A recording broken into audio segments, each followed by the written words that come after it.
While snow falls on the tarmac of the Gerald R. International Airport, it's just another concern travelers are worried about ahead of the holiday season. The other impacts are coming due to the government shutdown, as more than 2,500 weekend flights around the country were canceled this weekend. There have been slowdowns at 40 of the nation's busiest airports so far. The Ford Airport not among those officially slowed down, but they've seen dozens of delays and flight cancellations today. We're working to find out if that's because of the shutdown and those ripple effects, or if it's purely because of the weather. Regardless, passengers are feeling the effects of the FAA's order to reduce air traffic. News 8's Cameron James was at the airport this morning speaking with employees and travelers who are trying to adjust. The effects of more than 1,500 canceled flights yesterday being felt today here at Gerald R. Ford Airport. The first two flights that were expected to land this morning, both canceled. One out of Chicago, one out of Minneapolis. I'm told by grounds crew employees that they expect to see far more cancellations as the day goes on here.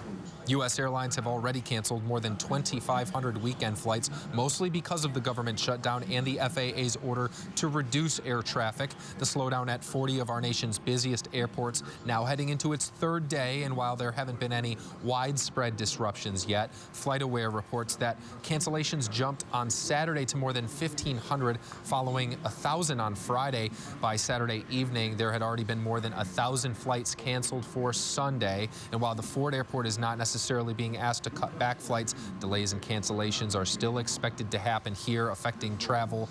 The FAA says cutting traffic is necessary in order to keep travel and travelers safe. That's as air traffic controllers face long hours and staffing shortages with no pay. With Thanksgiving travel right around the corner, it's certainly something to keep an eye on. We spoke to one traveler who expressed anxiety ahead of their trip out west.